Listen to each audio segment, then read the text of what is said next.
नमस्कार दोस्तों, स्वागत है आपका मेरे हिंदी YouTube चैनल पर। आज जो मैं आपको विषय पढ़ाने वाली हूँ वो हिंदी व्याकरण का सबसे मुख्य अध्याय है जिसका नाम है संधि।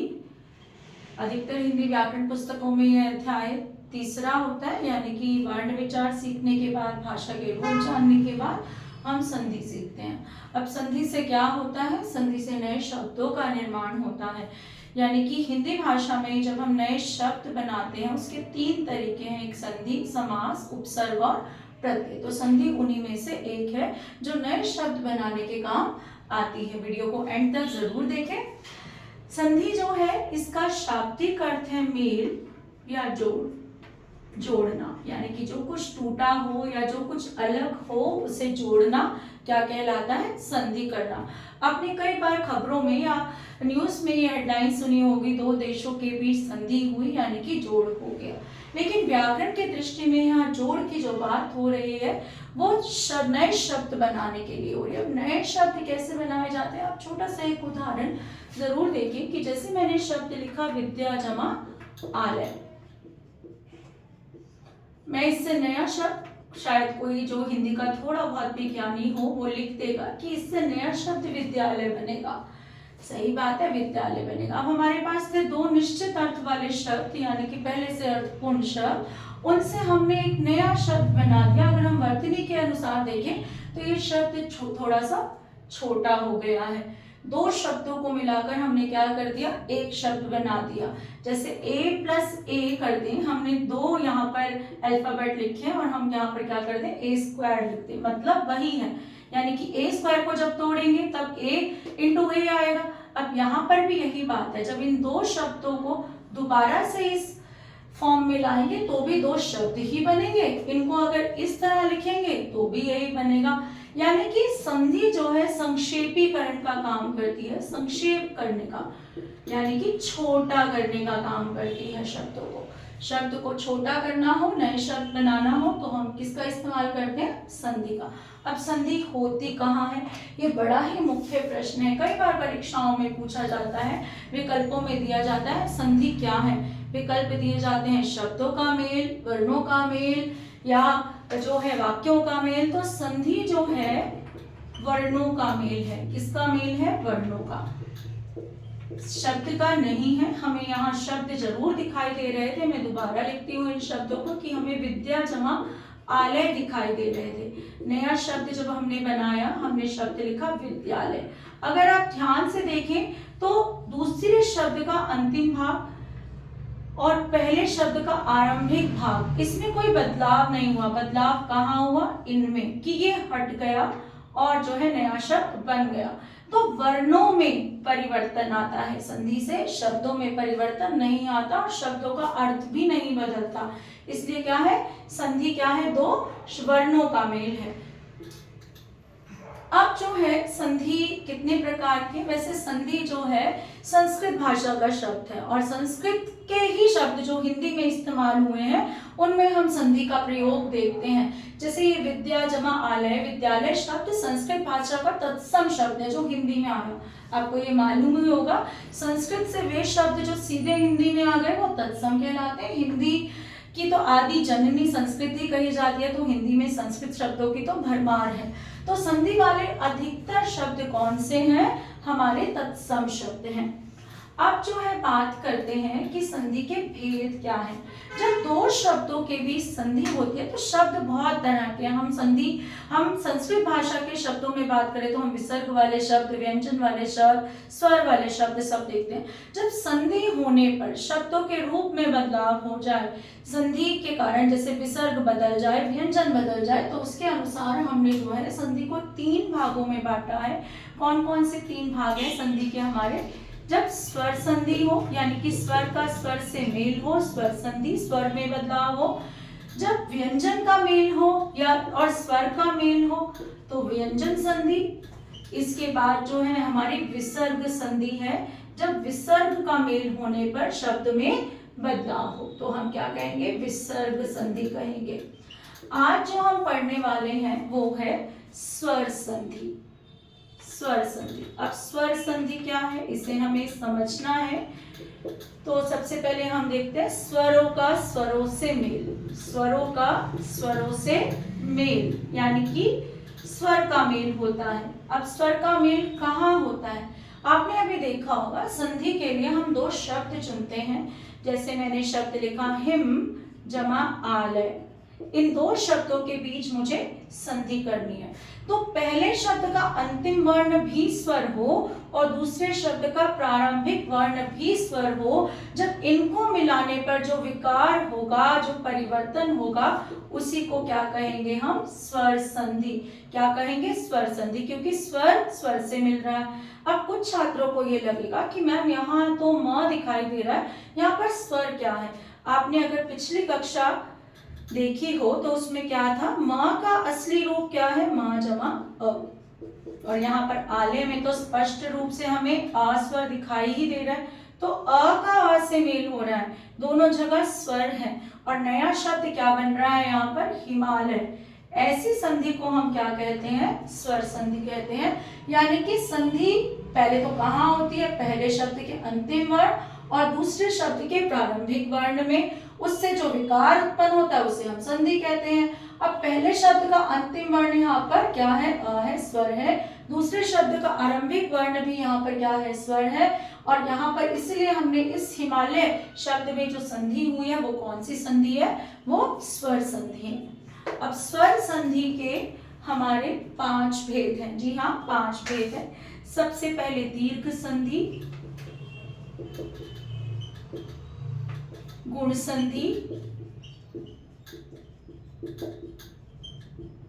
तीसरी वृद्धि संधि, यण संधि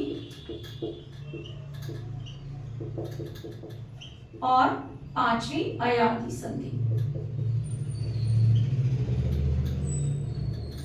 आज जो हम करेंगे वो हम दीर्घ संधि करेंगे। आप इन सभी संधियों में हमेशा स्वर स्वर से मिलेंगे, ये बात ध्यान रखनी है, तभी ये सारे स्वर संधि के प्रकार हैं। दीर्घ संधि में क्या होता है? सबसे पहले हम, क्योंकि ये स्वर संधि है, मैं यहाँ पर स्वर लिख देती हूँ। यहाँ पर ये है हमारे ह्रस्व स्वर, कुल 11 स्वर है हमारे पास हिंदी भाषा में। इसके बाद जो बचते हैं हमारे पास वो ये बचते हैं।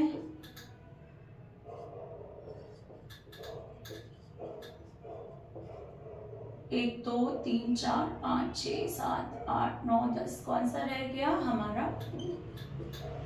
ठीक, तो ये 11 स्वर हैं। जो पहले 4 हैं ये क्या कहलाते हैं? ह्रस्व स्वर कहलाते हैं। और ये जो नीचे वाले बचे हैं यहाँ से यहाँ तक, ये दीर्घ स्वर कहलाते हैं। दीर्घ स्वर और ह्रस्व स्वर भी मैंने पिछली क्लास में बताया था, जिसको ना समझ आए वो पिछली क्लास देख सकता है दोबारा। ह्रस्व स्वर, इनको बोलने वाले समय अत्यंत कम, इनसे 2 गुना समय, इनके उच्चारण से 2 गुना समय जिन स्वरों को लगता है वो क्या कहलाते हैं? दीर्घ स्वर कहलाते हैं। अब हमें क्या करना है? दीर्घ संधि की जो खास बात है कि इसमें पहले शब्द का अंतिम वर्ण स्वर होगा, दूसरे शब्द का प्रारंभिक वर्ण भी स्वर होगा, लेकिन जो निर्माण होगा, जो नया स्वर बनेगा, वो हमेशा दीर्घ स्वर बनेगा। इसको हम 4 नियमों में बांटेंगे। यानी कि किसी शब्द के अंत में यदि ह्रस्व आ है, किसी शब्द के प्रारंभ में भी यदि ह्रस्व आ है, तो हमेशा दीर्घ आ बनेगा। किसी शब्द के आरंभ में किसी शब्द के पहले शब्द के अंत में यदि ह्रस्व आ, दूसरे शब्द के आरंभ में दीर्घ आ, तो भी दीर्घ आ बनेगा। पहले शब्द का अंतिम वर्ण यदि दीर्घ आ हो, दूसरे शब्द का प्रारंभिक वर्ण यदि ह्रस्व आ हो, तो भी दीर्घ आ बनेगा। अब यहाँ पर इस तरीके से मैं जितने इसके अधिकतम कॉम्बिनेशन मैथ में गए तो मैं बना सकती हूँ, उतने मैंने बना दिए। ये नियम है दीर्घ संधि के पहले 4 नियम। इसके बाद जो है इसी तरह नियम चलते हैं ई के, कि ह्रस्व ई जब ह्रस्व ई से मिले तो दीर्घ ई, ह्रस्व ई जब दीर्घ ई से मिले तो भी दीर्घ ई, जब दीर्घ ई ह्रस्व ई से मिले तो भी दीर्घ ई, और जो है दीर्घ ई जब दीर्घ ई से मिले तो भी दीर्घ ई। यानी कि हम दीर्घ स्वर ही देख रहे हैं कि निर्माण किसका हो रहा है, दीर्घ स्वर का, इसलिए इस संधि को हम क्या कहते हैं, दीर्घ संधि कहते हैं। अब कहने को तो यहाँ पर दीर्घ स्वर और भी है हमारे पास, ए ऐ वो भी हैं, लेकिन वो मूल स्वर नहीं है, वहां पर इनका ह्रस्व रूप, ये पहले से ही दोनों ही दीर्घ है। लेकिन संधि क्या कहती है हमारी, दीर्घ संधि, की जब किसी ह्रस्व आ या ह्रस्व स्वर का मेल किसी अपने ही समान दीर्घ स्वर से हो तो उन दोनों का समान दीर्घ स्वर बन जाता है। अब इनको कैसे समझे, इनको समझने के लिए हम कुछ उदाहरण लेते हैं। जैसे पहले अ जमा आ, यानी कि पहले शब्द का अंतिम वर्ण भी क्या हो, ह्रस्व आ हो, दूसरे शब्द का आरंभिक वर्ण भी क्या हो, ह्रस्व आ हो। जैसे मैंने पहला उदाहरण लिया, यहाँ पर देखती हूँ मैं, कल जमा अंत, कल जमा अंत। अभी मैंने बताया कि ये दिख तो हमें पा रहा है, लेकिन ये प ना होकर क्या है, इसका मेल कैसे है, प जमा आ। तो अंतिम वर्ण क्या है, यहाँ पर अ है। आ किससे मिलेगा, इस आ से, क्या बनाएगा, दीर्घ आ। तो ये शब्द कैसे बन जाएगा, इसको मैं आपको इस तरह तोड़ के बताऊं, बिल्कुल मैथ्स का फॉर्मूला लगेगा आपको ये। इन दोनों को मिलाने पर क्या आता है, अ, बचा क्या मेरे पास, ये बिंदी यानी कि अनुस्वार, तो शब्द बन गया कल्पांत, कल्पांत। इसी तरह सूर्य जमा अस्त शब्द है, इसी का उदाहरण, सूर्य जमा अस्त, शब्द क्या बनेगा, सूर्यास्त, दीर्घ आ में परिवर्तित हो जाएगा, सूर्यास्त बन गया। सत्य जमा अर्थ, सत्यार्थ, धर्म जमा अर्थ, इसी के उदाहरण है धर्मार्थ। अभी मैं इसी के उदाहरण बता रही हूँ। यहाँ पर देखें तो इसके उदाहरण हमें और बहुत सारे मिल जाएंगे, जैसे गज जमा आनंद, गज जमा आनंद, क्या है, आ है, यहाँ पर दिखाई नहीं दे रहा तो भी आ है, आनंद में तो स्पष्ट है, तो नया शब्द बना गजानन, यानी कि गणेश भगवान, जिसका सिर किसके समान हो, गज के समान हो, उसे क्या बोलते हैं, गजानन बोलते हैं। यहाँ पर इसका भी एक उदाहरण देख लेते हैं, जैसे मरण जमा आसन, जो मरने के नजदीक हो उसे क्या कहते हैं, मरणासन, आ में बदल जाएगा, नया शब्द क्या बनेगा, मरणासन। इसके बाद जो है हम इसी तरह ई के अगर उदाहरण देखें तो ई के उदाहरण जैसे अति जमा ईव, अतीव हो जाएगा, शची जमा इंद्र, शची शचींद्र हो जाएगा, सती जमा इंद्र, सतीन्द्र हो जाएगा। मतलब हर बार जो है दीर्घ स्वर ही बनेगा। ऊ के उदाहरण जैसे वधु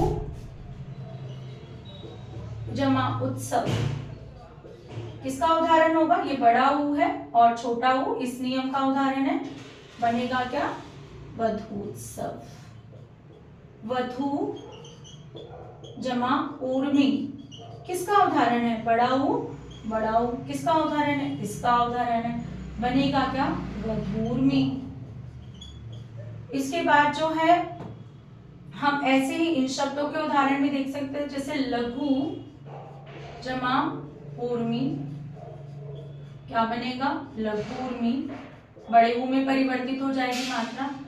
साधु जमा उत्सव, क्या बन जाएगा, साधुत्सव।